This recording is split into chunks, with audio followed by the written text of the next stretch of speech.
Hello, I think it's time for a reality check with some of what Dr. Gundry is telling millions of people on YouTube and other places about olive oil. And one of the first realities that I would like to point out is that because someone is a physician, that doesn't make that person a nutritionist. Maybe sometimes it's better just to stay in your own lane, because some of what I'm hearing doesn't make sense at all. I'm not a physician, I'm a nutritionist, and I spent 8 years preparing to be one, and I'm willing to stay in my own lane as well. And when it comes to nutrition and olive oil, that really piques my interest, because olive oil is a product that most people will use. Most people will think it's all the same. Many people will assume that it's good for you, and without knowing that there is a range of olive oil out there, quality and nutritional benefits.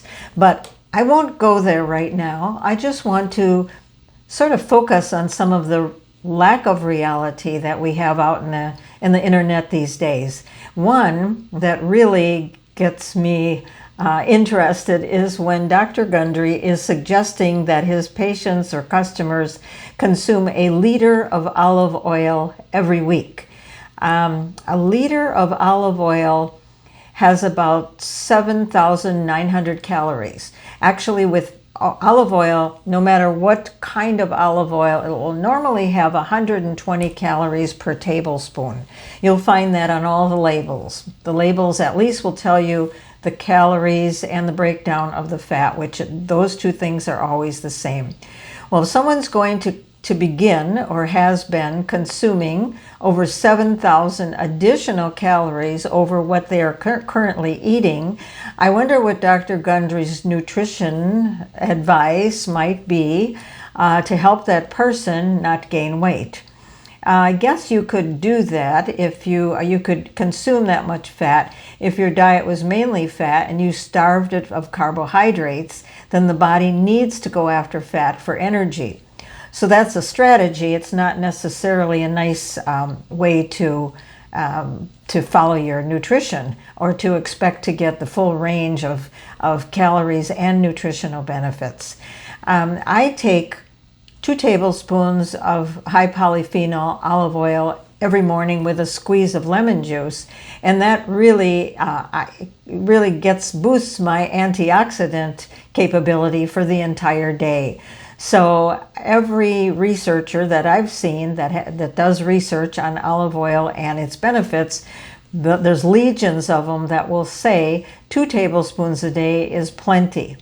Now, I'm not sure where he came up with the calculation of needing a liter a day, a liter a week, unless this is something that just boosts sales. I'm not sure.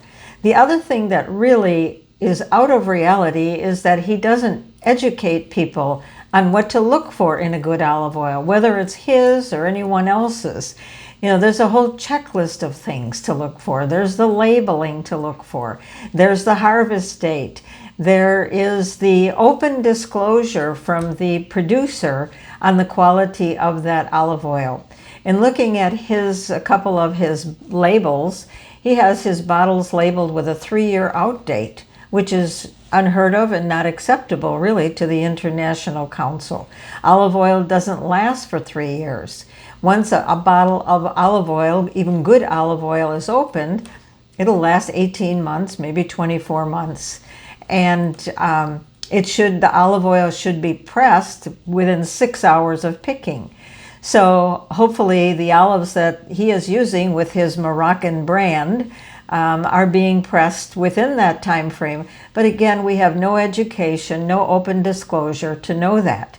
So it took me a long time to learn that he is third-partying, getting the olive oil from a Moroccan supplier.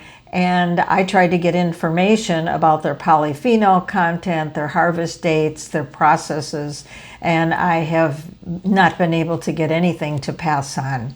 So I have an entire checklist that I'm going to put a link in the description below. It's something that you can take to the grocery store or whatever store you go to look for olive oil, and use the checklist. It'll educate you, and it will also help you to make good decisions about purchasing something that is healthful for you.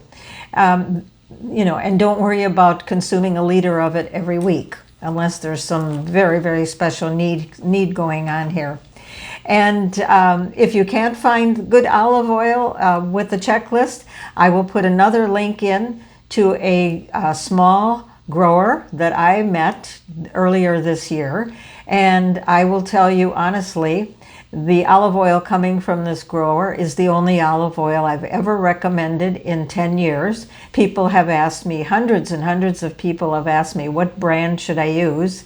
And it's not a matter of brand, it's a matter of how olives are grown, picked, pressed, stored, and shipped. And you can read more about it in the link that I'm going to put in the bottom. So thank you for stopping by. Thank you to all my subscribers that stay with me and give me great comments. I really appreciate it. I read every single one and I comment back to every single one, whether it's a question or a comment, good, bad, or indifferent.